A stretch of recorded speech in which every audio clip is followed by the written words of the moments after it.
Hello, नमस्ते, welcome to Indore info. कैसे हैं आप सब लोग? आशा है आप लोग लॉकडाउन का पूरा पालन कर रहे होंगे, अपने अपने घरों में होंगे और सुरक्षित होंगे। यही आशा के साथ में मैं आज लेकर आया हूँ नया शो, लाइव 1 to 1, जो कि रहेगा इंदौर इन्फो इंस्टाग्राम पर।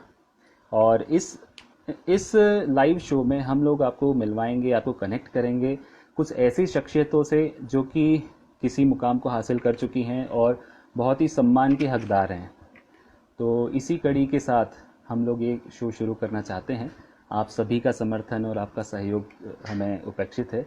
और हम चाहते हैं कि आप, अगर आपने अभी तक इंदौर शो को अभी तक फॉलो नहीं किया है तो आप फॉलो करें, उसे शेयर करें, ताकि ज़्यादा से ज़्यादा लोग हमारे अपडेट्स और जो हमारी न्यूज़ है उसको वो देख सकें। क्योंकि इंदौर इन्फो हमेशा चाहता है कि आप सभी को ताज़ा खबरें, नए अपडेट्स, चाहे वो खाने से रिलेटेड हो, घूमने से रिलेटेड हो, ट्रैवल से रिलेटेड हो, आपको मिलते रहें और समय पर मिलते रहें, ताकि आप सभी लोग उसका भरपूर मज़ा ले सकें। तो इसी आशा के साथ में मैं शुरू करता हूं हमारा नया शो, लाइव 1 to 1। और आपको मैं बताऊं, इस शो में आज हम लेके आए हैं एक बहुत ही अच्छी एक जो शख्सियत इंदौर सिटी की जो स्टार हैं, उनको मैं लेकर आऊँगा आपके साथ, आपको मिलवाऊँगा। हम पूछेंगे बहुत सारे मज़ेदार सवाल और उनके जवाबों को सुनेंगे और समझेंगे कि किस तरह से उन्होंने ये मुकाम हासिल किया है। और देखिए, सफलता असफलता जीवन के दो पहलू हैं। सफलता तक पहुंचना, और अगर अगर आप असफल भी होते हैं तो आपको बहुत कुछ सीखने को मिलता है, और वही सीख आपको सफलता तक पहुंचाती है।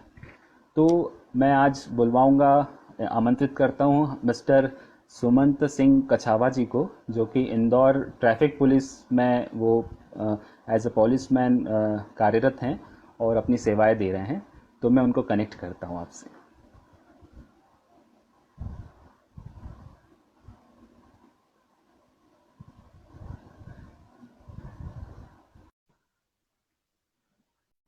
तो सुमंत जी बस कनेक्ट हो रहे हैं हमारे साथ में। बने रहिएगा आप इंदौर इन्फो के साथ में। और मैं अपना परिचय दे दूं, मैं हूं आनंद, इस शो का होस्ट और आपका दोस्त।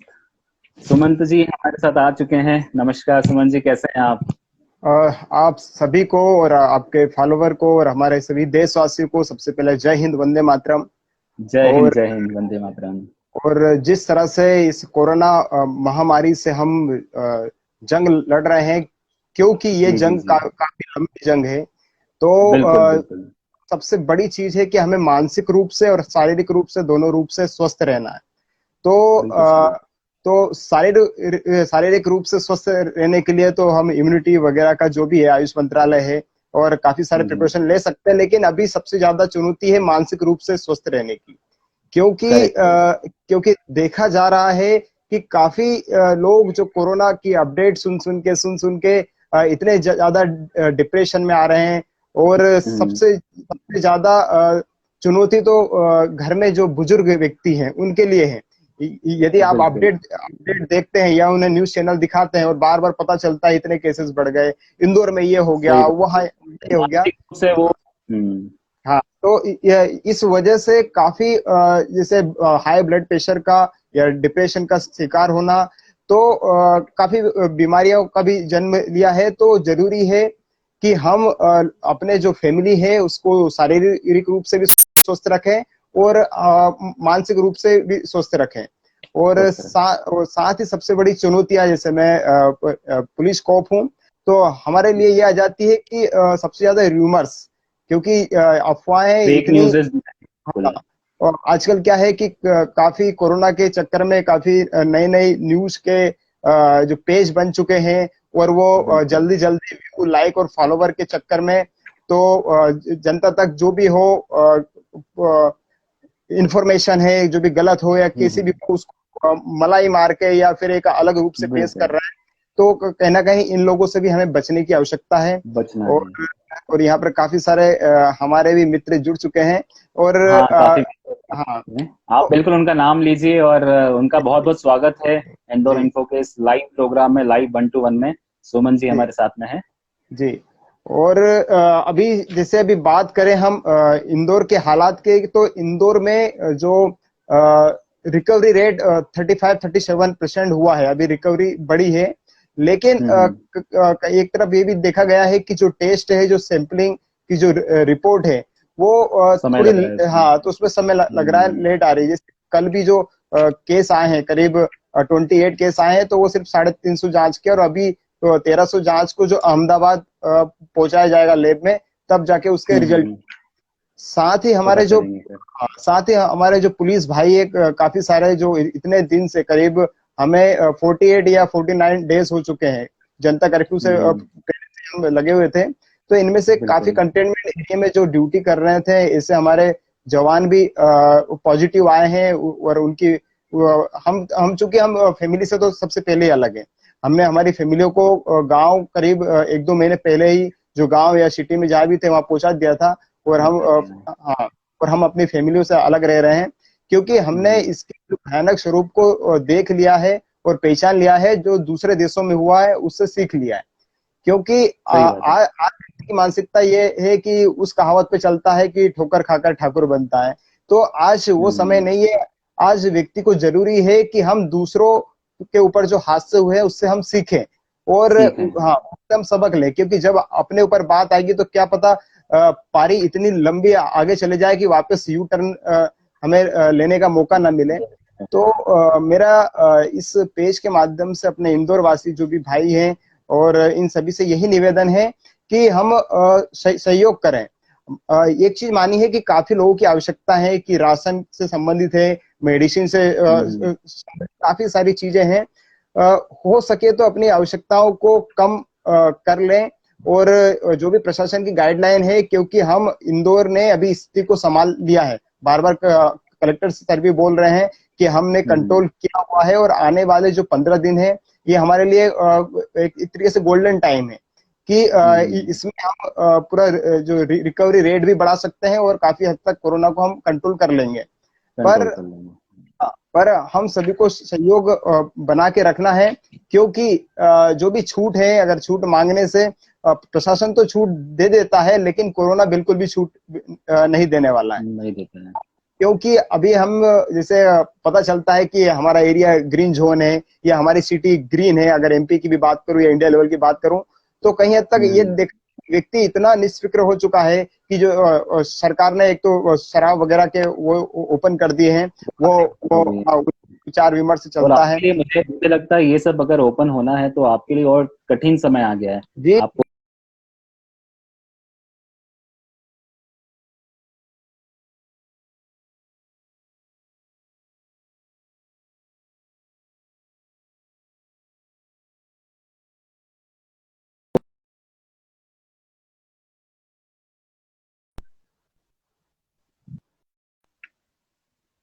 हाँ सुमन जी, डिस्कनेक्ट हाँ, हो गया था। हाँ, तो जिस तो तरह से आपने बताया कि जैसे शराब दुकानें भी खुलने का जो आदेश दिया है सरकार ने, और उसके कारण आपकी कठिनाइयां और बढ़ती हुई दिख रही हैं, जी और आपको जो लोग हैं उनको संभालना और उनको उस रूल को फॉलो कराना, वो एक कठिन काम है। जी जी और जैसे कि आपकी आपकी वेशभूषा से लग रहा है कि आप अभी शायद ड्यूटी पर ही हैं, या शायद अभी आप फ्री हुए होंगे और आप लगे हुए हैं। मैं उसके लिए मैं बहुत बहुत धन्यवाद। आप जी सबकी सुरक्षा में लगे हुए हैं, जी और अपनी फैमिली को आपने बताया कि आपने उनको दूसरे घर में भेजा हुआ है और अपने गांव में भेजा हुआ है, तो सुरक्षित हैं वो लोग। हम आशा करते हैं कि वो वहाँ सुरक्षित होंगे, और आप लगे हुए हैं, बिल्कुल हमारी सेवा में तत्पर हैं। जी जी जी मैं ये बताना चाह रहा था कि जैसे फेसबुक या लाइव के माध्यम से हम जो भी जरूरतमंद है उनकी मदद भी करते रहते हैं अक्सर। तो जो मेरे पुलिस भाई जो एमपी में भी है और अदर स्टेट के भी काफी जुड़े हुए हैं, क्योंकि इंदौर रेड जोन में तो यहाँ पर शराब की दुकानें ओपन नहीं हुई, तो यहाँ इतना ज्यादा वो पता नहीं चला, लेकिन काफी जैसे दिल्ली, यूपी या फिर एमपी के भी कुछ अलग अलग जिलों में ये देखने को मिला है कि भीड़ इतनी तक लगी हुई है, कि इतनी लंबी लंबी लाइन लगी है, तो सोशल डिस्टेंस तो छोड़ो, मतलब एक के ऊपर एक इस तरह से चढ़ रहा है कि जिसको बोलते हैं बढ़ चढ़कर हिस्सा लेना, शायद हाँ, ये बिल्कुल। हाँ, तो न्यूज के माध्यम से सभी ने देखा है। हमारे हाँ यहाँ भले ही दुकानें बंद है, पर जो देखा टीवी पर उसको देख के बहुत आश्चर्य हुआ कि अगर जी हमारे यहाँ अगर खुल जाए ये रेड जोन में, तो जी क्या हालात हो जाएंगे। जी कोरोना को बिल्कुल। कैसे हम लोग पछाड़ेंगे उसके कारण। तो ये एक अच्छी अच्छी चीज हुई कि कलेक्टर सर ने भी इस पे सबसे पहले भी बोल दिया था कि इंदौर में बहुत मुश्किल से इंदौर कंट्रोल में आया है, तो हम स्थिति बिल्कुल भी नहीं बिगड़ने देंगे। और देखा जाए तो पुलिस को अब एक्स्ट्रा ड्यूटी कहाँ करनी पड़ रही है कि जो कंटेनमेंट एरिया या उसको कोरोना कंट्रोल को या फिर बॉर्डर पर जो सील करने में ड्यूटी लगनी चाहिए, तो वो लग रही है शराब की दुकानों पर। वो सोशल डिस्टेंस हाँ फॉलो करवा रही है पुलिस। और बहुत। कुछ वीडियो तो देखकर इतने हास्यास्पद लगा कि वो जो ड्रिंक पीने आने वाले हैं वो बोल रहे हैं कि पुलिस सोशल डिस्टेंस फॉलो नहीं करा रही है, हमारे लिए कोई व्यवस्था नहीं है। और हाँ अभी ये समय इतना हो चुका है, अभी दुकानें नहीं खुली है, हम तो 70% टैक्स दे रहे हैं, हम अर्थव्यवस्था को मजबूत कर रहे हैं, सही और बात है। कोई हमारे बारे में नहीं सोच रहा है।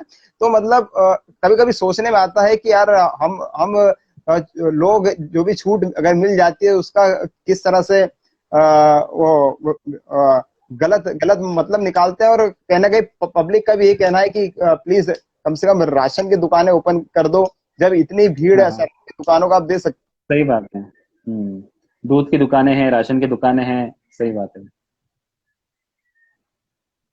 किसी का कॉल आ जाता तो क्या है कि जो इतनी भीड़ जैसे वाइन शॉप तो एक होती है, छोटी छोटी सिटियों में भी एक होती है, लेकिन किराना दुकान तो कितनी सारी होती है, वहां तो भीड़ लगने का कोई सवाल ही नहीं है। तो जो है सही जो है। आवश्यकता की चीजें हैं वो अनाज है, राशन है, और काफी लोग इसे जरूरतमंद है जो बिल्कुल बिल्कुल भूखे सो रहे हैं। हम ये बिल्कुल। नहीं बोल सकते कि हर जरूरतमंद तक अनाज पहुंच रहा है। अभी आज की ही घटना आप देख लो कि रेलवे ट्रैक पे 15 से 16 जो हाँ जो दुखद घटना हो गई वो। और कितनी भयानक घटना हुई है वो। तो क्या है कि बिल्कुल। काफी सारा जैसे विशाखापट्टनम वाली घटना देख लो। तो आज आज जब इस तरह की कोई भी घटना देखते हैं तो इतना ज्यादा दुख होता है कि यार हम कोरोना से भी लड़ सही रहे बात हैं, है। कुछ कुछ ऐसे मानसिकता वाले लोगों से भी लड़ रहे हैं जो कोऑपरेट भी बिल्कुल नहीं करना चाह रहे हैं। तो नहीं कर रहे हैं। भारत के सामने चुनौतियां काफी है। और काफी चुनौतियां हैं। और यदि मैं एज ए कोप यदि देखूं तो अभी तो ठीक है, हम जो ड्यूटी कर रहे हैं लोगों को कंट्रोल कर रहे हैं, अगर कोई बिना पास का जा रहा है तो उसे रोका टाकी चल रही है। और कई जगह अगर पुलिस को आपने हम्म। मारते भी देखा होगा तो फिर उस समय जो घर पे बैठे काफी सारे लोग किस तरह का ज्ञान देते हैं कि नहीं उसको नहीं मारना था, हम्म। उसकी होगी, उसकी उसकी ऐसा चीजें होगी। हाँ उनके उनके मन में पुलिस के प्रति और घृणा भाव आ जाता होगा कि किस जी तरह से जी। ये लोगों को पीट रहे हैं, किस तरह से मार रहे हैं। हाँ। तो बिल्कुल अब सही बात है, धर्म के लिए लड़ रही है पुलिस और जी वो गलत है। जब सबको पता है जी। लॉकडाउन है, बाहर नहीं निकलना है, क्यों निकला जाए बाहर? हाँ जी जी। वो तो अपनी जगह अब सही है। अब जैसे देखा जाए कि कोई कंटेनमेंट एरिया में पुलिस वाला ड्यूटी कर रहा है, और यदि हम्म। मैं भी जब एलआईजी चौराहे पे रहता हूँ तो काफी सारे लोगों का बहाने के तौर पे क्या रहता है कि वहां पे 2-3 मेडिकल है, कि रोड सिर्फ उनको क्रॉस करना रहता है कि हम्म। सर हमको मेडिसिन लेनी है। अब या तो बिल्कुल। मैं उसकी भावना की कद्र करूं, या उसने बोला उसकी बात को मैं सही मान लूं, और वो मेरी मजबूरी है और कि हाँ की बातें मानेंगे। हर हाँ आदमी को ये पता है कि मेडिकल के लिए तो कोई हाँ मना नहीं हाँ करेगा। हाँ। हम लोग इमरजेंसी में आती है जी मेडिकल जितनी भी सुविधाएं हैं, जी तो उसके लिए आप मना करेंगे नहीं। तो हर जी। किसी के पास यही जवाब होता है कि भाई हाँ मेडिकल स्टोर तक जाना है, दवाई लेनी है, बहुत जी। अर्जेंसी है। बिल्कुल हाँ सही बोल रहे हैं आप। ये एक उनके पास एक साधन हो जाता है, एक सुविधा हो जाती है कि वो कहीं भी हाँ। घूमने निकल जाएं। और फिर इसका खामियाजा क्या होता है कि वो जाते हैं, थोड़ी देर रुकते हैं, या तो 5-10 रुपए की मेडिसिन ली और उसके बाद में अपना जो भी काम करना होता है वो करने आगे निकल जाते हैं। लेकिन जब हम इस हम्म। तरह की चीज़ देखते हैं तो इस तरह से पूर्वाग्रह से ग्रसित हो जाते हैं। तो जो यदि अगर कोई जरूरत भी मंद होता है तो फिर हम उसके साथ स्ट्रिक्टली बिहेवियर करते हैं। तो बिल्कुल सही बात है। देखिए चिड़चिड़ापन या इरिटेशन कब आता है कि जब हम्म। हमारे ही वाले कोई इस तरह से पुलिस को मतलब चकमा देते हैं और खुद को हम्म। फिर मुस्कुराते हैं या बहुत अच्छा फील करते हैं। और तो आपने जो कही उसमें कई बार ये भी देखा है कि जब आप किसी को रोकते हैं सड़कों पर, किसी भी वाहन चालक को आपने रोका और अगर वो निकल गया, वो रुका नहीं, तो वो पुलिस वालों को उल्टा चिढ़ा कर भागता है। तो हाँ वो हाँ बहुत ही हाँ। बहुत दुख हम्म, होता है वो। मतलब वो तो अपने आप को बहुत होशियार समझ रहा है कि भाई मैं जी देखो चकमा दे के भाग गया हूं, मुझे कोई पकड़ नहीं पाया। तो इस तरह की घटनाएं आम हो गई है यहाँ पर। जी जी। पर एक चीज के लिए भी मैं इंदौर वालों के जज्बे को मैं काफी लाइव वीडियो में बोलता हूँ, सलाम करना चाहता हूँ, क्योंकि मैं इंदौर से बिल्कुल दिल से जुड़ा हूँ। और करीब मैं 20 साल की एज में था, तब मेरा पुलिस में सिलेक्शन हो चुका था। और आप मैंने वैसे सुमन जी कहाँ के, प्रॉपर कहाँ से हैं आप, मेरा किस शहर के हैं? मेरा अब थोड़ी आपकी बातें भी हम लोग कर लेते हैं, थोड़ा हम, हमारे दर्शक, हमारे जो व्यूवर्स हैं वो जानना चाहते हैं कि जी बेसिकली आप कहाँ से, जी आपकी फैमिली में कौन कौन है, वो सब चीजें भी आप थोड़ा डिस्क्राइब करें, बताएं। जी। मैं जैसे गांव से ताल्लुक रखता हूं, और मैं जी। वैसा मेरा होम टाउन होशंगाबाद का है। होशंगाबाद के पास एक बाबई तहसील है जहां माखनलाल चतुर्वेदी का जन्म स्थान है। तो मैं हाँ हाँ हाँ हाँ। हाँ, मैं वहां से हूँ। लेकिन मैं मेरे होम टाउन में ज्यादा समय तक रहा नहीं। बचपन से अपने हम्म मामा के पास रहा, जो कि देवास जिले में एक तहसील है, बागली करके, मैं वहां पे रहा हूँ। जी लेकिन जी। करीब 12-13 साल से मैं इंदौर में रहा हूँ। होलकर साइंस से मैंने बीएससी सीए से ग्रेजुएशन करा। और फिर मैं ओके। सीडीएस की तैयारी में और सब इंस्पेक्टर की तैयारी में लगा लगा था 2 महीने तक। लेकिन हम जब गांव से हम आते हैं तो हमारे सामने सबसे बड़ी चीज होती है जॉब, कि हमारे पास जॉब और आर्थिक स्थिति को हमें बिल्कुल। मजबूत करना पड़ता है। तो इसके लिए 2-3 महीने बहुत अच्छी हमने मेहनत करी थी। तो मेरा हम्म इंस्पेक्टर में भी हुआ था, तो मैं इंटरव्यू से वापस बाहर आ गया था। लेकिन मेरा पुलिस कांस्टेबल में अच्छे नंबर हम्म थे, तो मुझे हम्म। जिला भी मिला। फिर मैं ट्रेनिंग करने रीवा गया।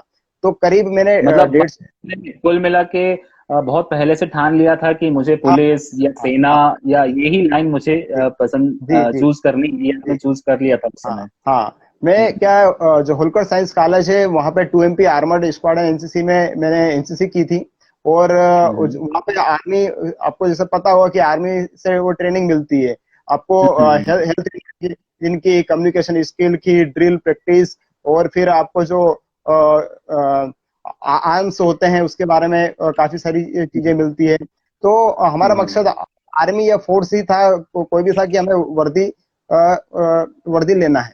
तो वर्दी लेना है। उसके बाद जब मेरा सिलेक्शन हुआ, मैं रीवा 1.5 साल मैंने ट्रेनिंग करा। फिर वहां से जब ट्रेनिंग सेंटर में 1.5 साल पासिंग आउट परेड हुई, तब हम्म जब रिजल्ट आया तब पता चला कि मैं all over MP police training, जो कांस्टेबल का 5,000 का ट्रेनिंग हुआ था, उसमें ऑल ओवर टॉपर हूँ। तो अरे वाह, बहुत बढ़िया। फिर उसके बाद में मैं परेड कमांडर भी बना, जो तलवार लेके आगे चलते हैं और अपना फोर्स पूरा पीछे चलता है। फिर मैं हम्म अलग अलग पुलिस इन्वेस्टिगेशन सब्जेक्ट में टॉपर करा। फिर लॉ एंड ऑर्डर से संबंधित अलग अलग सब्जेक्ट में टॉप किए। मतलब हम्म शुरू से इच्छा थी कि कुछ स्पेशल करना है, और जो भी मिले उसमें 100% देना है हमें। फिर मैं आना चाहता, तो इंदौर में आने के बाद क्राइम ब्रांच भी मिल सकता, क्योंकि मेरा बीएससी सीएस था, काफी सारी चीज मिल सकती थी। फिर पर यहाँ हम्म पर फिर स्टार्टिंग में हमको ट्रैफिक थाना मिला। तो ट्रैफिक थाने में भी अलग अलग नौकरी करी। लेकिन जब हम कुछ पढ़े लिखे होते हैं, जब पर हमारे पास एक्स्ट्रा नॉलेज होता है, तो कहने के लगता है कि हार्ड वर्क के साथ में हम स्मार्ट वर्क करें, ताकि पब्लिक को बिल्कुल ज्यादा सही। ज्यादा अट्रैक्ट करें। जैसे आज हम्म आज आपका माध्यम है कि ये सोशल मीडिया का ये है, आपने इसको स्मार्ट तरीके से किस तरह लिया आपके पेज को, कि अलग अलग लोगों को लाना है और उनकी उनसे आपके सभी फॉलोवर को रूबरू कराना है, तो एक अच्छा मैसेज बिल्कुल। ताकि लोगों को घर बैठे अच्छी जानकारियां मिले। तो सेम हमने भी शुरू करा, जैसे रंजित भाई और हम एक साथ ही हम्म। करते हैं। और हमने फिर चालू करा कि रोड सेफ्टी को प्रमोट करना है, तो सोशल मीडिया का हमने सहारा लिया और काफी लोगों का प्यार हाँ मिला। जी। और और उसी के ये बहुत जरूरी भी हो गया है कि आप जैसे आपकी जो चीजों को प्रमोट करना है, जैसे आप कुछ जी सिखाना चाह रहे हैं, तो जी सोशल मीडिया एक बहुत अच्छा माध्यम हो जी गया है आजकल, क्योंकि हर किसी के हाथ में है और हर जी कोई उस पर लगा हुआ है। तो जी बहुत ही अच्छा मैसेज आपने दिया कि आपने स्मार्टली आपका वर्क स्टार्ट किया। ये जी। बहुत अच्छी बात कही आपने। और आपको जैसा भी पता होगा कि कुछ जो मूक बधिर बच्चे जो हरियाणा से अभी एमपी में आए हैं, हरियाणा दिल्ली से आए, हम्म आपको शायद हम्म। पता चला हो। एक्चुअली जी क्या जी हुआ जी, पता है। था, उसका ये हुआ था कि जो ज्ञानेंद्र पुरोहित जी है, जो आनंद सर्विस सोसाइटी मूक बधिर का चलाते हैं इंदौर में, उन्होंने लाइव हम्म। वीडियो डाला था कि कुछ मूक बधिर बच्चे हैं जो हरियाणा के गुड़गांव में फंसे हुए हैं, और उन तक भोजन की व्यवस्था बिल्कुल नहीं हो पा रही है, और काफी नहीं हो पाई। वो साइन लैंग्वेज में बात करते हैं, और वहाँ के जो लोकल लोग हैं वो उनकी बातों को भी बिल्कुल नहीं समझ पा रहे थे। तब मैंने जब लाइव हम्म देखा, तो क्योंकि मेरे मित्र हैं, डॉक्टर हेमंत अत्री जी हैं, और वो हम्म। फरीदाबाद में है, और उनका और मेरा नेटवर्क है, क्योंकि हम अलग अलग अवार्ड प्रोग्राम में जाते हैं यहाँ से वहां तक। तब जी मैंने जी। उनसे संपर्क करा कि मैंने ऐसी ऐसी स्थिति है, आप क्या मदद कर सकते हैं? तो उन्होंने बोला, सुमन जी, बिल्कुल हम मदद करेंगे। और वहाँ के जो कमिश्नर हैं वो मेरे भाई हैं, तो मैं हमको एक राहत का मिला। फिर मैंने ज्ञानेंद्र पुरोहित जी से बात करा कि दादा एक है हमारे परिचित, आप उनका नंबर लो और जो भी हो आप जो भी बच्चों को चाहिए राशन वगैरह की व्यवस्था ये करवा देंगे। उन्होंने वहाँ के प्रशासन ने मतलब सोशल मीडिया का पावर देखिए आप, ज्ञानेंद्र पुरोहित जी ने लाइव बात करी और फिर उसके बाद मुझ तक कांटेक्ट हुआ। उसके मैंने डॉक्टर हेमंत अत्री जी से करा, डॉक्टर हेमंत अत्री जी से फरीदाबाद कमिश्नर से करा। फरीदाबाद कमिश्नर ने जो गुड़गांव के लोकल है वहाँ के पुलिस स्टेशन पे बात करा। वहाँ के पुलिस स्टेशन ने वहाँ के जो ट्रैफिक थाने के एसएचओ को बताया, एसएचओ सर बाहर थे तो वहाँ के कांस्टेबल 15 दिन का पूरा राशन लेके रात को 10 बजे पहुंचे और तब जाके बच्चों को खाना मिला। मतलब वो ऐसी स्थिति। और ये इस सारा हम कोऑर्डिनेट करने के लिए वीडियो कॉल का ही सहारा ले रहे थे। व्हाट्सएप का जो ग्रुप कॉलिंग हुआ, 4 का ऑप्शन था, अब 8 का ऑप्शन आ चुका है। तो हम बिल्कुल उनकी जो साइन लैंग्वेज भी समझा रहे थे वहाँ के लोकल डिपार्टमेंट को। और फिर धीरे धीरे पता चला कि जब वहाँ के न्यूज और अखबारों में काफी बातें, पता चला कि काफी सारे मुखबधिर बच्चे और भी फंसे हैं वहाँ पे। फिर लोगों ने उनसे कोऑर्डिनेट करा। फिर उसके बाद अब सबसे बड़ा टास्क हमारे लिए बन गया था कि उनको वापस लेके भी आना है यहाँ पर।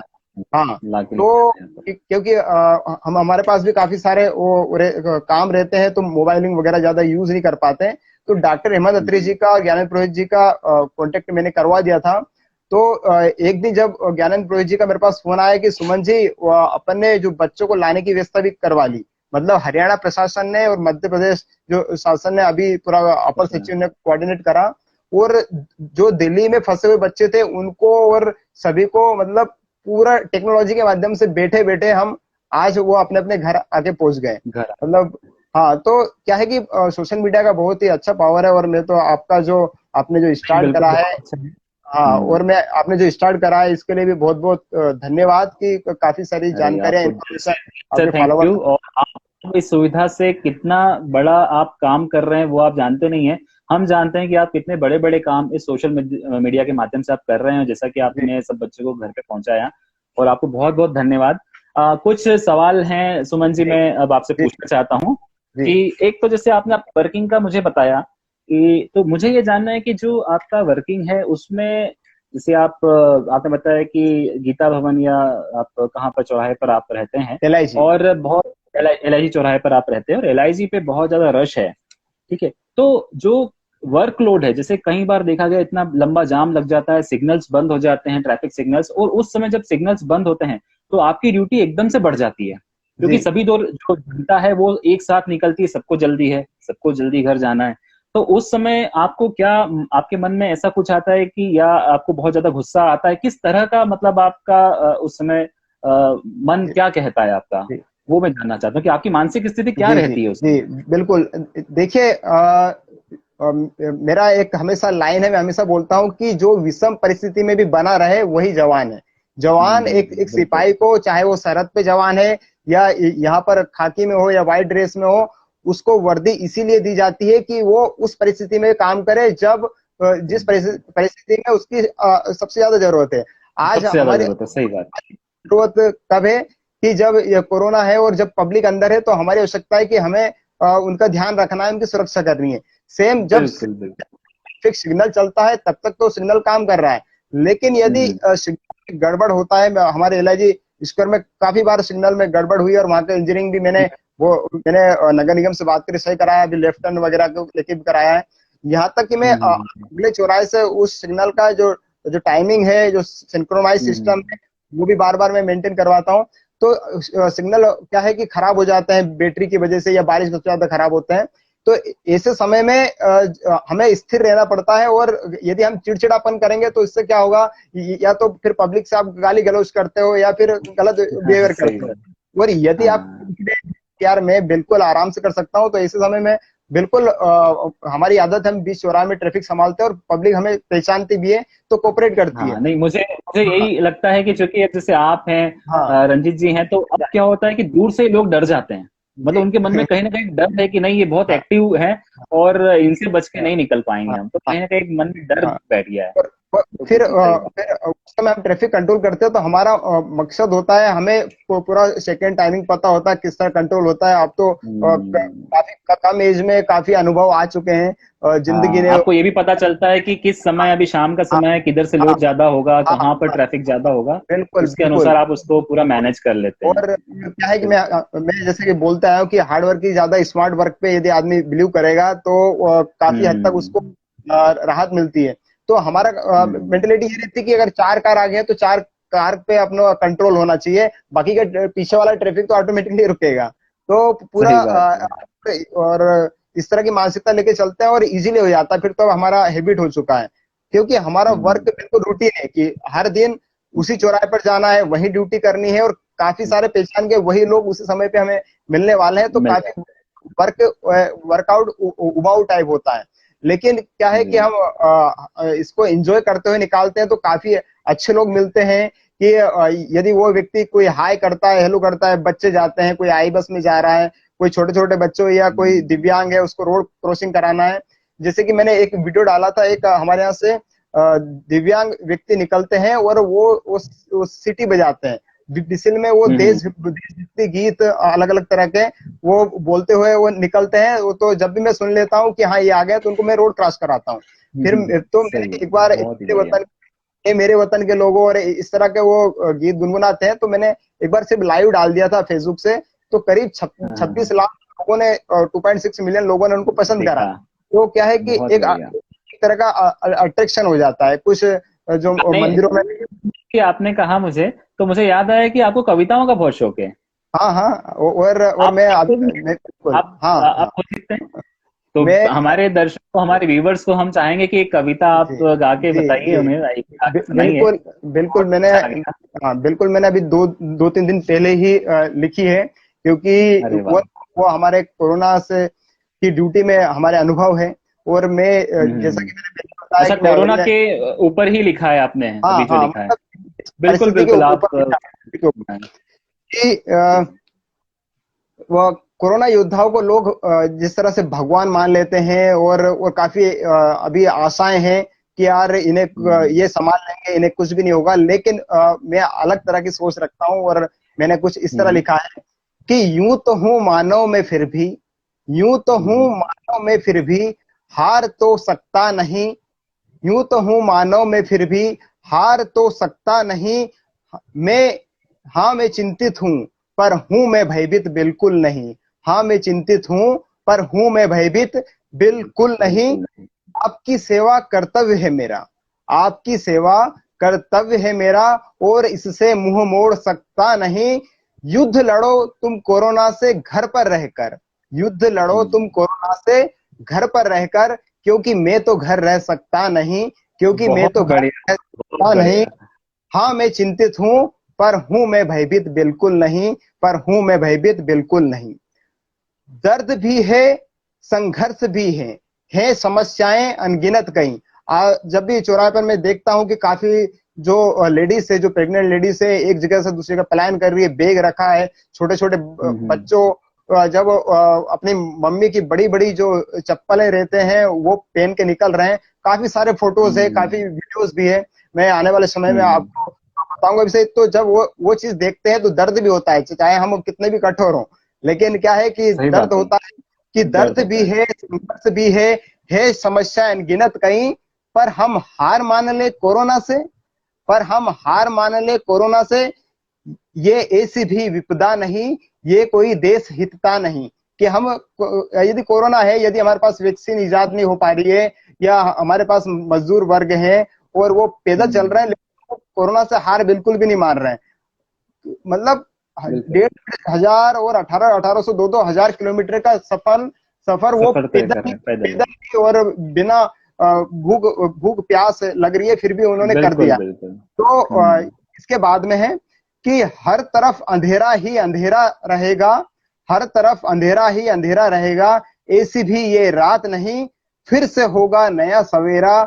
वो चारों तरफ होगा खुशियों का पहरा, और खत्म होगा कोरोना सफर तेरा, और खत्म होगा कोरोना सफर तेरा। बहुत हाँ मैं चिंतित हूं, पर हूं मैं भयभीत बिल्कुल नहीं। पर हूं मैं भयभीत बिल्कुल नहीं। बिल्कुल। तो क्या है कि बहुत बढ़िया सुमन जी, बहुत बढ़िया आपने लिखा है और इतना प्यारा मैसेज किया है सभी के लिए। मतलब आपने जो कविता कही है ये सभी के लिए है। जी मतलब जी ये सबको एक मैसेज गया है इसके पीछे कि हम घर में नहीं रह सकते पर आप घर जी में रह के तो कर सकते हैं उसको। बिल्कुल। और मैं तो हर बार जब भी मुझे सब बोलते हैं सर आप कोरोना योद्धा है, कोरोना वॉरियर हो, तो मैं बोलता हूँ असली योद्धा आप हो कि जो कम से कम घर में हो। और इंदौर वालों की तो मैं बिल्कुल जज्बे को सलाम करना चाहूंगा कि जो सिर्फ मेडिसिन पे और दूध, सुबह के दूध के भरोसे एक महीने से भी ज्यादा इंदौर में मतलब घरों में बिता दिया है। ये सबसे बड़े जज्बे की बात है। काफी सारे लोग बोलते हैं इंदौर वासी, जो लोग इंदौर से पहले बाहर थे और इंदौर की तारीफ करते थे, कई लोगों के कमेंट पढ़ता हूं कि इंदौर वालों को लेकर कि वो इंदौर से मतलब इस तरह से किनारा काट रहे हैं कि जैसे इंदौर से कोई उनका वास्ता नहीं हो। ऐसी परिस्थिति में और इस परिस्थिति में इमदाद खड़ा होना चाहिए। तो और कई हद तक मैं कुछ मैसेज ऐसे भी पढ़ता हूँ कि बहुत दुख होता है कि कुछ लोग बोलते हैं कि जो गांव वाले जो आए थे और इंदौर की जो हवा फिजा सब कुछ बिगाड़ दी और वापस गांव तरफ चले गए, इंदौर वासियों को करना होगा। तो बहुत ज्यादा दुख होता है कि जैसे गांव से हम भी आए हैं और काफी सारे जो फोर्स के जितने भी जवान हैं ये सभी हाँ मैक्सिमम लोग हाँ हाँ गाँव से हैं। ये हम इंदौर के नहीं है, तभी तो हमारी पोस्टिंग इंदौर में मिली है। तो हम सभी अच्छा आपकी पोस्टिंग भी, आपका ट्रांसफर वगैरह भी होता है आप जिस जी जी जी विभाग में बिल्कुल हैं उसमें? जी मतलब बिल्कुल। एमपी में ही होगा ऐसा तय है या कहीं भी हो सकता है? एमपी में अपना एमपी स्टेट में कहीं पर भी स्टेट हो में कहीं जाता भी? तो आपने कहाँ है। कहाँ अपने सर्विसेज दी हैं या आप शुरू अ, से इंदौर ही रहे हैं? मैं क्या है इंदौर से काफी अटैचमेंट है, काफी सारे दोस्त हैं। और उसके बाद में हम क्राइम ब्रांच में भी रहे हैं, अलग अलग थानों पे भी रहे हैं, कुछ कुछ दिन ट्रेनिंग के हिसाब से जाना पड़ता है। देखो हाँ हाँ। काफी अच्छी फीलिंग होती है कि जो बदन पर खाकी होती है और फिर हम्म अचानक आपको लिस्टिंग में ट्रैफिक थाना मिल जाए। क्योंकि ट्रैफिक हम्म। और जो जनरल इंदौर के थाने हैं ये सभी एक है। अगर मैं आज व्हाइट ड्रेस में हूँ, अगर मुझे उस थाने पे जाना है तो फिर मुझे वापस खाकी मिल जाएगी। लेकिन काफी अच्छा। जो एक जवान के लिए बहुत बड़ी बात होती है कि अरे यार खाकी छोड़कर वो व्हाइट में आगे ड्यूटी कर रहा है और अभी तो काफी कुछ उसको सीखना है। लेकिन फिर भी मैंने यहाँ भी अपने आप को स्थिर रखा कि नहीं, बिल्कुल अगर दिया है ऊपर वाले ने, गॉड ने दिया है तो कुछ ना कुछ अच्छा होगा। और सही यही बात होगा। कि इंदौर वासियों का इतना प्यार मिला, काफी सारे अवार्ड्स हम्म। मिले, लेकिन असली अवार्ड तो ये है कि लोग अवार्ड। उत्साहवर्धन करते हैं। हाँ लोग हाँ, उत्साहवर्धन नहीं करते अवार्ड हैं। का मुझे आपसे बिल्कुल पूछना है कि आपको कौन कौन से अवार्ड आपको मिले हैं अभी तक और कहाँ कहाँ आपको जाना पड़ा वो लेने, वो भी आप प्लीज मुझे बताएं और हमारे दर्शकों को बताइए। जी जी बिल्कुल। देखिए जैसे हम रंजित भाई और हमको बेस्ट ट्रैफिक कोप का अवार्ड मिला था पूरे इंडिया लेवल पे। और फिर हम्म। उसके बाद में मैंने एक वीडियो बनाया था अभी कि कार का गेट जो ओपन करते हैं उससे रोड एक्सीडेंट काफी सारे होते हैं, वाहन हाँ टकराते हैं। तो तो वो तो मैंने भी देखा था वीडियो आपका, और वो ट्रेनिंग पर्पज से आपका वीडियो था, सफीदुर काफी वायरल हुआ वो हाँ वीडियो हाँ कि इसको तो खोलने के किस तरह से एक प्रॉपर सिस्टम है कार हाँ का गेट खोलने किस तरह से हाँ करे, वो आपने उसमें बिल्कुल बताया हाँ था। जो एक वो मेथड है कि डचरिच मेथड है, फॉरेन रूल है, उसके बारे में मैंने पूरा उसमें एक्सप्लेन करा था। और वो वीडियो अच्छा चला था। हम्म। फिर उस वीडियो को कैम्ब्रिज यूनिवर्सिटी के जो प्रोफेसर वगैरह ने भी पसंद करा था, ट्वीट करा था। और एक हमारे हम्म। मित्र है रोड सेफ्टी एक्सपर्ट, उनके थ्रू उन्होंने बोला था कि इसका इंग्लिश सबटाइटल, मतलब जो इंग्लिश कंट्री के अच्छा। लोग तो हिंदी में बोला था हम्म। कि वो उसमें हाँ मेथड में हाँ सब हाँ। सब दिख रहा है कि इसका इंग्लिश सबटाइटल हमको दो। फिर हमने इंग्लिश से सबटाइटल दिया, फिर अलग अलग फोटोज दिए, तो फिर वहां से मेरे लिए एक पूरा प्रशस्ति पत्र पूरा बन के आया और हमारे ऑफिसर्स वगैरह ने भी रिमार्क किया। तो क्या होता है कि हम्म। बस आप समाज के लिए जब आप काम करते हैं तो आपको इसने इतना मिलता है कि आप सोच भी नहीं सकते। फिर नहीं सोच सकते, अभी बहुत जस्ट बड़ी मैं बात है। हाँ, अभी जस्ट मैं लखनऊ में गया था। सेतु सम्मान मुझे मिला वहां से, लखनऊ और ट्रैफिक के लखनऊ डिपार्टमेंट के द्वारा, कि मध्य प्रदेश से हम्म। लखनऊ में एक सेतु का निर्माण करा रोड सेफ्टी के तौर पर, क्योंकि काफी सारे मेरे वीडियो उधर भी चलते रहते हैं। तो उन्होंने मुझे एक सेतु हम्म। सम्मान भी नवाजा। अब और काफी इंदौर में भी अवार्ड मिले, जैसे अपने वित्त मंत्री जब थे तत्कालीन जयंत मलिया जी से भी अवार्ड मिला। फिर पुलिस का जज्बा अवार्ड मिला। और उसके बाद में हम्म। गृह मंत्री भूपेंद्र सिंह जी से स्वतंत्रता दिवस जब था तो उस समय अवार्ड मिला। फिर अभी अभी जो तुलसी सिलावट जी स्वास्थ्य मंत्री जो थे, तो उनसे अवार्ड मिला। तो अवार्ड तो संस्थाओं वगैरह के माध्यम से सबसे सभी से मिला, लेकिन जी, सबसे बड़ा अवार्ड होता है जब कोई भी अगर अब ड्यूटी देख के कोई स्माइल कर दे या सैल्यूट कर दे, सही बात। तो वो एक होता है अपने कि आप में बहुत बड़ा अवार्ड है। ये जो स्नेह रहता है, ये एक तरीके से ऑक्सीजन का काम करता है। जो बोलते हैं ना, प्राण सही वायु बात। ऑक्सीजन होती है। तो इसीलिए एक जवान के लिए जो रेस्पेक्ट करते हैं, जो हौसला अफजाई करते हैं, एक प्राण वायु के समान काम करती है। सही बात। उससे उससे मैं समझता हूँ कि ऐसी ऐसी जो स्माइल मिलती है आपको रोड पे जो जी लोग देते हैं, हमारी जी, जनता देती है, उससे आपकी सारी थकान दूर हो जाती होगी, मैं समझता बिल्कुल हूँ ऐसा। बिल्कुल बिल्कुल। देखो, क्या होता है कि जब भी आप कोई अच्छा काम करते हैं और जो आपको मानसिक रूप से संतुष्ट रखे, तो सबसे हम्म, बड़ी चीज भी होती है मानसिक संतुष्टि होना चाहिए किसी भी काम में। और आपको यदि बिल्कुल मानसिक सही है। संतुष्टि मिल जाती है कि आज अपन ने किया, चाहे कोई आपका हम्म, उस दिन सम्मान करे या ना करे, लेकिन आपको लगता है कि आज मैंने ईमानदारी से काम किया है, तो आपको नींद भी सही अच्छी बात। आएगी, आपको बेचैनी भी नहीं बिल्कुल होगी। सही है। और बहुत अलग बड़ी ही बात बोली आपने। जो संतुष्टि है वो सबसे हाँ बड़ी है। वो हाँ, कितने ही पैसे हो, कितनी भी जमीन जी जायदाद हो, उससे नहीं हो सकती। एक छोटी सी बात से भी संतुष्टि मिल सकती है। जी बिल्कुल सही जी, कहा आपने। सुमन जी, एक चीज मुझे पूछना था कि जो आपका जो स्मार्ट वर्क है और ये सब जो आपने बताया मुझे, जिस तरह से आपकी वर्किंग है, जो आप वीडियोस पोस्ट करते हैं, लोगों को सिखा रहे हैं, जो मैसेज दे रहे हैं वीडियो के माध्यम से, कहीं ना कहीं मैं समझता हूँ इसके पीछे कोई इंस्पिरेशन होगा, आपको कहीं से कुछ मिला होगा कि आपके कि कौन आपका इंस्पिरेशन है, कि किससे आपने माना कि ये चीजें मुझे भी करनी है, किसको जी जी। देखते हैं आप? एक्चुअली क्या है कि मैं बचपन से, मैंने बताया, मैं अपने मामा के पास रहा हूँ।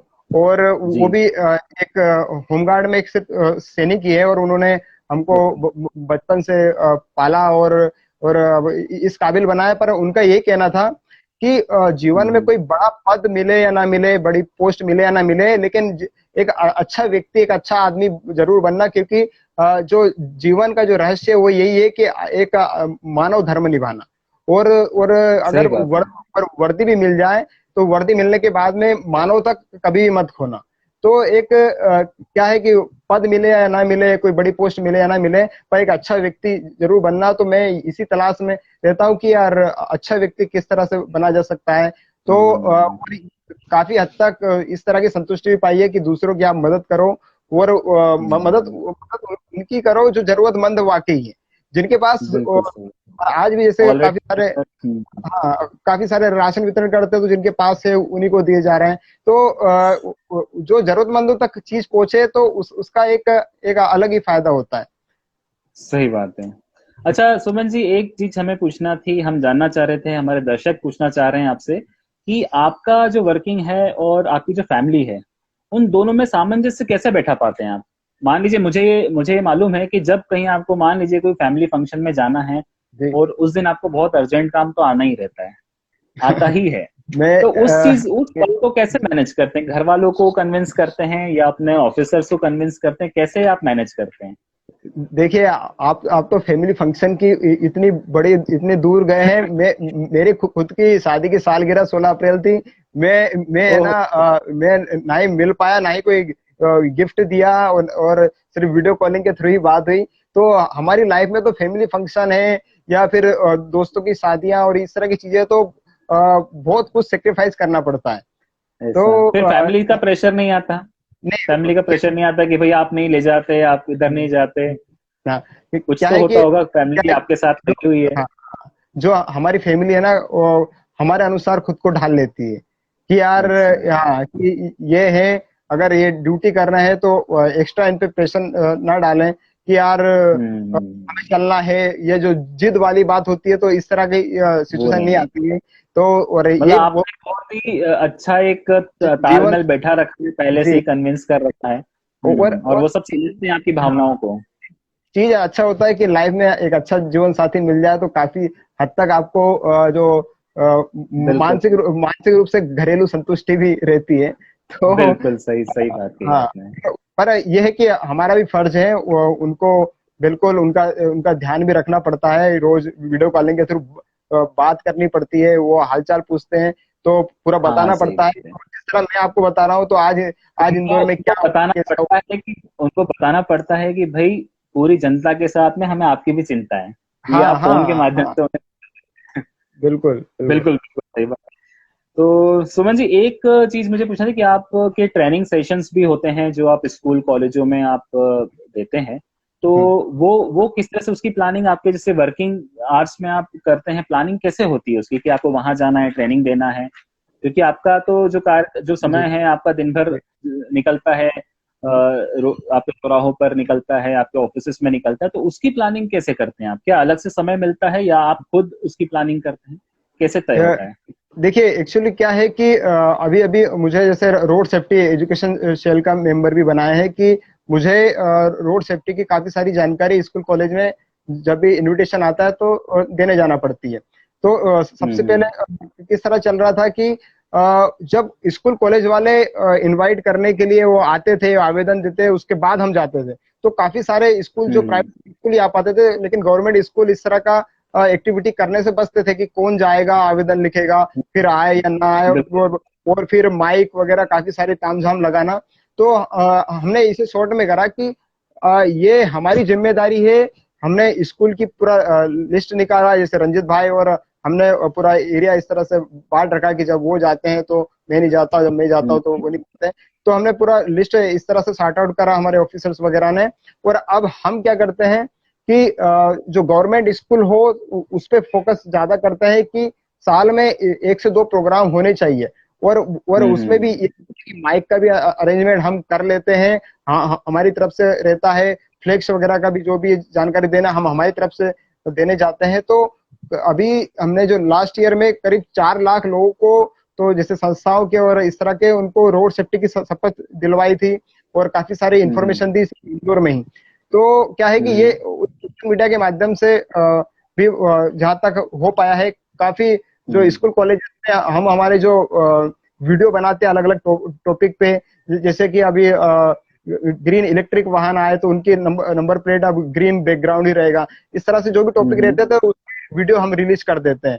और वो जो उन स्कूलों के व्हाट्सएप ग्रुप है तो हम वहां पर शेयर कर देते हैं। जब भी उनका एनुअल फंक्शन होता है, चाहे हम जाए या ना जाए, वो इस तरह के वीडियोस चला देते हैं। वीडियो तो चला देते हैं, बहुत अच्छे। हम जहां तक सोच मतलब रहे हैं इसमें समय की भी बचत है और जी टेक्नोलॉजी का आप भरपूर उपयोग कर जी रहे हैं और लोगों को समझा बिल्कुल। रहे हैं वहां पर। हाँ, देखो हम सबसे पहले से सोशल मीडिया पर एक्टिव रहे तो उसका फायदा आज ये मिल रहा है कि आज स्कूल कॉलेज भले ही बंद है, और हम आने वाले समय पे शायद 2020 में कोई रोड सेफ्टी का जो हम प्रोग्राम बिल्कुल भी नहीं कर पाएंगे, क्योंकि हमको हम्म। गैदरिंग करने से बचना है। लेकिन आज वापस यही माध्यम रहेगा कि हम स्कूलों तक जो भी चीजें हमारी इंफॉर्मेशन हम पहुंचा पाएंगे और बच्चों तक पहुंचा पाएंगे सोशल मीडिया के माध्यम से। इसका बहुत हद बिल्कुल तक बिल्कुल। लाभ मिलेगा। जी अच्छा, लॉकडाउन के पहले तक चल रहा था कि भाई अब इंदौर 4 बार नंबर 1 हो चुका है, अब रोड जी सेफ्टी और जो यातायात की जी जो अपनी गतिविधियां हैं उसमें नंबर 1 बनाना है। तो जी। उसके लिए आपके जो ये प्रयास हैं, जैसे आप ये जो बताया कि वीडियोस हैं, जो ट्रेनिंग सेशन है, ये उसमें सहयोग कर रहे हैं, तो आपको क्या लगता है हम लोग नंबर 1 में कब तक पहुंच जाएंगे ट्रैफिक में? देखिए मैं बहुत अच्छे तरीके से आपके सवाल का जवाब देता हूं। कहीं के भी ट्रैफिक मैनेजमेंट को ठीक करने में 3E की आवश्यकता पड़ती है। फर्स्ट होता हम्म। है इंजीनियरिंग, और जो सेकंड होता है एजुकेशन, और थर्ड होता है इन्फोर्समेंट। इन्फोर्समेंट यानी कि हम चालानी कार्रवाई करना या फिर लोगों को दंडित करना, और अलग अलग सुरक्षा कानून व्यवस्था आ जाता है। फर्स्ट हम्म। चीज होती है इंजीनियरिंग। अगर बेहतर इंजीनियरिंग होगी, अच्छे फ्लाईओवर होंगे, सड़कें चौड़ी चौड़ी होगी, लेफ्ट टर्न होंगे, सिग्नल सिस्टम आपका सही होगा, जेब्रा क्रॉसिंग होगी, स्टॉप लाइन बिल्कुल होगी, सही। तो कहीं हद तक आपका जो 75% काम इंजीनियरिंग करती है। आज इंदौर को आवश्यकता है ओवर ब्रिज की नहीं, फ्लाईओवर की आवश्यकता है। कैसा फ्लाईओवर की जो मालवा मिल से जाए, पाटनीपुरा जाए, रसोमा जाए और सीधा आपको सही रेडिसन से बात है। आगे उतार दे। तो हमको यह हम्म। आवश्यकता है क्योंकि इंदौर पुराना बसा हुआ शहर है, और जो काफी हम्म। सारा जो जैसे खजूरी बाजार हो या मार्केट हो या शराफा हो, ये बीच में है, जो सेंट्रल में है। तो अगर मैनेजमेंट करना हो तो या तो और हो सबसे कि ज्यादा रश भी यहीं पर रहता है। हाँ, तो ये हो सकता है कि कुछ इस तरह का हमारा अरेंजमेंट हो कि ये वाली जो चीजें बीच में है, और भी जो चीजें हैं ये आउटर में आ जाए, तो भीड़ जहां तक है वो बढ़ जाती है, और इसमें हम्म। भी समस्या नहीं आती है। तो सबसे बड़ी बात है, हमें इंदौर को फ्लाईओवर की बहुत बहुत ज्यादा आवश्यकता है। बहुत। फिर सेकंड चीज आती है एजुकेशन, कि आपने अच्छी सड़कें बना दी, स्टॉप लाइन बना दी, फ्लाईओवर बना दिया, और टर्न बना दिए, सब कुछ लगा दिया, लेकिन वो चलने वाले को उनका नॉलेज भी नहीं है, यदि वो फॉलो भी नहीं कर रहा है, ना उसको जेब्रा क्रॉसिंग के बारे में जानकारी है, ना स्टॉप लाइन के बारे में जानकारी है। और कहीं हद तक देखा गया है कि जो पढ़े लिखे हैं वो सबसे ज्यादा गलती करते हैं।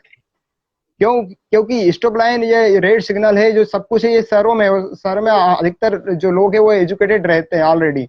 लेकिन गाँव में वो सबसे ज्यादा समस्या आती है। आज गांव का व्यक्ति ये है भारत का कि उसको हेलमेट सही से बोलना नहीं आता, हेलमेट को हेमलेट बोलता है।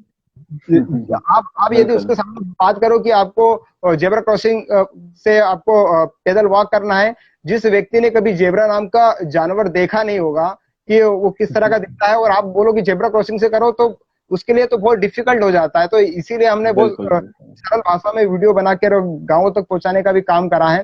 तो आवश्यकता है रोड सेफ्टी एजुकेशन को हम बेसिक जो एजुकेशन है उसमें इन्वॉल्व करें, ताकि सभी को पता चले जो भी फाइन क्या है और अलग अलग लोगों की जिम्मेदारी क्या है। इस तरह की बातें पता चलेगी तो काफी हद तक हमारी सड़कें सुधर सकती है।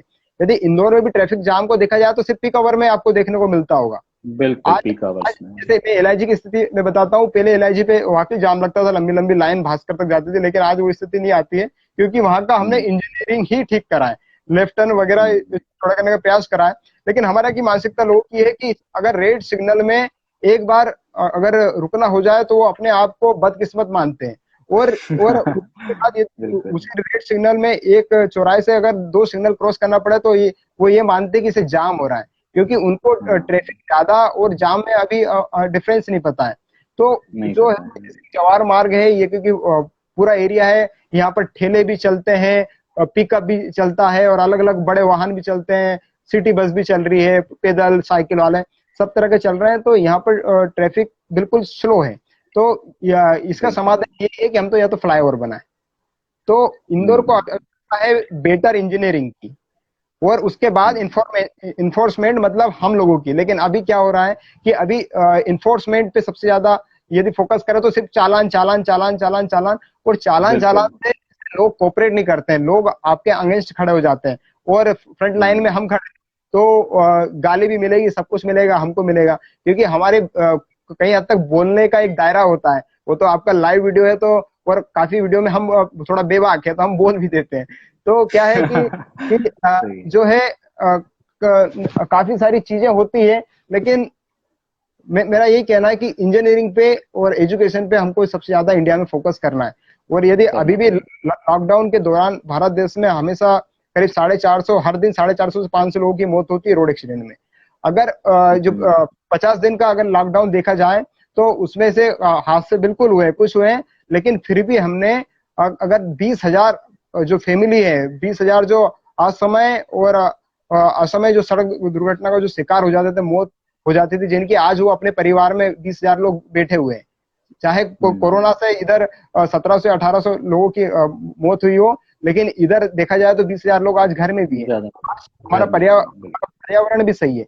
कोई भी महामारी आती है तो उसके अच्छे और बुरे दोनों परिणाम आते हैं। दो अब उसके जो बुरे परिणाम है उस पर कंट्रोल करना अब हमारा काम है, लेकिन जो उसके अच्छे परिणाम आए इन्हें बनाए रखना भी हमारा काम है। आज नदियां साफ है, बिल्कुल और जिनका 60-60 70-70 करोड़ का बजट होता था, ये यमुना नदी बिल्कुल साफ नहीं होती थी, आज वो साफ है। तो जो पक्षियां हैं, पेड़ हैं, वो काफी सारी चीजें। मैंने मेरे स्टेटस पे एक फोटो शेयर करा था कि एक पेड़ है जो 1.5 महीने पहले जिसपे पत्ते नहीं थे, उसपे पत्ते भी आ गए, और एक पक्षी ने अपना बहुत बड़ा घोंसला बनाया है। बिल्कुल। तो हाँ, इतना मैंने डाला। पॉल्यूशन इतना कम हो गया, गाड़ियां हाँ, घोड़े सब बंद है, तो इतना बिल्कुल पॉल्यूशन जो है बिल्कुल वो नहीं हो, बिल्कुल।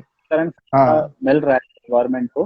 हाँ सुमन जी, एक चीज मुझे ये पूछनी थी आपसे कि हाँ आप वैसे तो अपना समय, काफी समय आपका जो दिन भर का रहता है आपके कामकाज में व्यस्त रहते हैं आप, जी। पर अगर आप फ्री होते हैं तो क्या करते हैं? जिस दिन आप अ, मान लीजिए आपका ऑफ रहता है, वीक ऑफ होता होगा आपका, तो उस दिन जी। आपकी क्या प्लानिंग रहती है? आप मतलब क्या शौक हैं आपके जो आप पूरे करते हैं अपने छुट्टी वाले दिन, वो आप हमें बताएं। एक तो आपने पोयम का मुझे बताया कि आप पोयम लिखते हैं, जी आपने गा के भी जी जी जी उसके अलावा बिल्कुल। आपके क्या क्या शौक देखो, शौक के तौर पे यही होता है कि घर में कुछ यदि बनाना हो स्पेशल, ये हो, पर ज्यादा कुछ बनाना नहीं आता है। चाय वगैरह ये भी बना जो भी है वो कर लेते हैं। और काफी हद तक क्या है हैं? कि जो गांव वाले या फिर फैमिली के साथ में टाइम एक्सपेंड करते हैं। लेकिन बहुत ही कम समय मिलता है, जैसे भी हमको भी मिलता है। अब ऑफ तो की बात तो छोड़ो, ऑफ तो मिलता नहीं है। अगर ऑफ अगर नहीं। संडे भी होगा तो संडे क्या हो जाता है इंदौर में कि सुबह मैराथन निकल रही है तो संडे को और 4 बजे जगना है, जहाँ इंदौर वाला संडे सही को दस बात। ग्यारह काफी काम बजे बढ़ जाता है।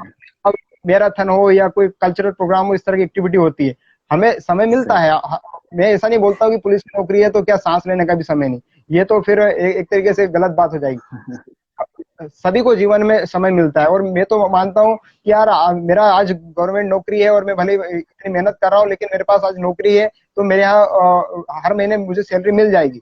लेकिन उन उन हम्म। लोगों का क्या है जो प्राइवेट नौकरियों में थे और काफी मजदूर हैं, जिनके पास तो अब महीने का सैलरी भी नहीं आने वाला है। तो कहीं हद तक पुलिस की नौकरी में आने के बाद काफी सारे बोलते हैं, अपने आप को इस तरह से पेश करते हैं कि हमारी लाइफ जैसे खत्म हो चुकी है, ये हम्म। कोई जवान की कोई लाइफ नहीं होती। पर मेरा मानना है कि एक पुलिस का जवान है जो भी है, वो चाहे तो अपनी लाइफ को बहुत शानदार भी बना सकता है, या तो फिर ये सोचे कि महीने की सैलरी आए आए, और इस तरह से टाइम काट काट के अपनी पूरी लाइफ भी इसी तरह बर्बाद भी कर सकता है। तो फैमिली के लिए भी समय मिलता है, जिस तरह से आज आप लोगों के लिए समय मिला है, बिल्कुल। यही तो हमारा इंजॉयमेंट है, और एक अच्छा वो है सही। समय, और इसको मैं नहीं टाइम नहीं पास सुमन जी, बहुत बहुत ही आपको बहुत बहुत धन्यवाद। आपने हमारे साथ समय बिताया, हमारे जी व्यूवर्स के लिए समय निकाला, जी और वो जी भी जबकि सब लोग तो फ्री हैं पर आप बहुत ज्यादा बिजी हैं। ऐसे हाँ समय आपने हमारे लिए समय निकाला, उसके लिए बहुत बहुत धन्यवाद। और आशा है कि आपसे फिर जुड़ना होगा, फिर हम मिलेंगे कहीं, हम बिल्कुल हो सकता है हम एलआईसी पे हम मिलेंगे, कहीं जी ना जी कहीं हम आपसे जरूर मिलेंगे। बिल्कुल तो बिल्कुल सुमन जी मुलाकात होगी। इसी, और बहुत बहुत धन्यवाद आपको। और मैं हाँ, चाहूंगा कि जाते जाते एक मैसेज आप हमारे दर्शकों के लिए अगर कुछ बोलना चाहें तो प्लीज आप बोल सकते हैं। जी आप सभी के काफी सारे कमेंट्स आए होंगे और हमने शायद ध्यान भी नहीं दिया होगा, और वो उसका रीजन यही था कि हम आप तक डायरेक्ट बातें पहुंचा दें, फिर उसके बाद में हम जो भी कमेंट वगैरह होगा तो वो भी देखेंगे। पर आप जी। सभी का बहुत बहुत धन्यवाद कि आप सभी लोगों ने जो भी सुना है हमें। साथ ही मैं ये बोलना चाहता हूँ कि हम समाधान बने, समस्या ना बने। जितना बिल्कुल कोशिश हो, सही। या हमारे आसपास में भी जो लोग हैं, कोशिश करें कि किसी तरह की समस्याएं उन पे ना आए। यदि आप सक्षम हो तो आपके जो जो करीबी है या पड़ोसी है, उन तक अगर राशन वगैरह की अगर उन्हें सुविधा नहीं हो रही है तो उनके अवेलेबल कराएं। बस एक कुछ ही दिनों की बात होगी, लेकिन वो लाइफ टाइम आपको याद रखेगा। तो क्या है कि हम जरूरतमंद की हम मदद भी करें, और हम इंदौर वापस से उसी स्थिति में आ जाएगा अभी। पर इसमें ये मानसिकता बना के चले कि ये लड़ाई लंबी है। मैं इनडायरेक्टली बोल रहा हूँ, ये बिल्कुल। लड़ाई लंबी है कि इंदौर अभी रेड में है, ऑरेंज होगा और ग्रीन होगा। यदि आज भी अगर 28 मरीज आते हैं तो उनको रिकवर होने में 20 दिन लगेगा। तो ईश्वर से यही दुआ करें कि या तो वैक्सीन इजाद हो रही है और काफी प्रयास कर रहे हैं हमारे डॉक्टर्स वगैरह, हेल्थ वर्कर सभी काम कर रहे हैं, तो इंदौर के हालात बहुत जल्दी ठीक होंगे। लेकिन उससे पहले ये जो समय है, इसे हम किस तरह से बेहतर बना सकते हैं, बिल्कुल बनाए। जैसे कि मेरा आज का दिन बेहतर बना दिया इंदौर इन्फो ने आप सभी से मुलाकात करवा के। तो इसी तरह कुछ ना कुछ क्रिएटिव सोचें, क्योंकि चुनौती कब आएगी आपके सामने, जब आप घर से बाहर निकलेंगे तब आप सोशल डिस्टेंस सही फॉलो बात। नहीं कर पाएंगे। जब आपके ऑफिस ओपन हो जाएंगे तब आप सोशल डिस्टेंस पे या फिर हेल्थ और हाइजीन पे ज्यादा फोकस करना है, तो उसके लिए आप तैयार रहें। आज सड़कें खाली है तो हमें आप ज्यादा समस्या नहीं है, लेकिन जब सड़कें भर जाएगी, जब रेड सिग्नल चालू हो जाएगा और स्टॉप लाइन के पीछे कितने सारे वाहन रहेंगे, तब आपको किस तरह से फोकस करना है। तब आपको सिर्फ मास्क नहीं, आपको हेलमेट भी लगाना होगा, और तब आपको हेलमेट का फायदा भी समझ में आएगा। तो क्या है कि हमें आने वाले समय में खुद को कैसे बेहतर बनाना है, यही आप सोच रखें। और इसी के साथ जय हिंद जय भारत। कहने को काफी सारी बातें थी, लेकिन आज के लिए इतना ही। थैंक यू सुमन जी, बहुत बहुत जी धन्यवाद आपका। और जी हम आपसे विदा लेते हैं। जय हिंद। जय भारत।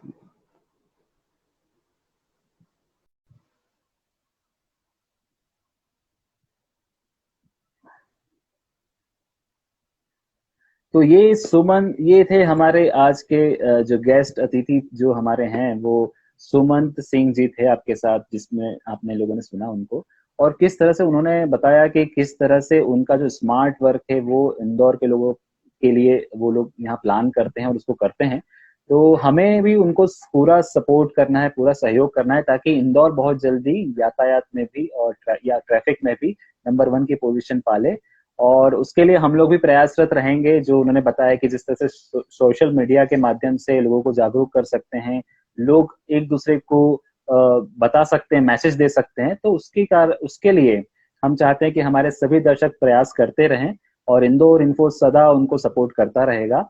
और बहुत ही अच्छा सेशन रहा आज का। उम्मीद है आप सभी को पसंद आया होगा। तो प्लीज अपने अपने जो मैसेज है आप हमें देना चाहते हैं, आप प्रोग्राम के बारे में बताना चाहते हैं, हमें कमेंट करके जरूर बताइएगा। और जुड़े रहिए इंदौर इन्फो के साथ में। और बहुत जल्दी हम एक नए सेशन के लिए हम आएंगे, और उसका जो मैसेज है वो बहुत जल्दी हम लोग पोस्ट करेंगे। वैसे हमारी प्लानिंग है कि कल हम लोग आ रहे हैं एक नए अतिथि के साथ में, तो बहुत जल्दी हम आपसे जुड़ेंगे दोबारा। तब तक के लिए थैंक यू सो मच। आप अपने मैसेज हमें भेजते रहिए। धन्यवाद।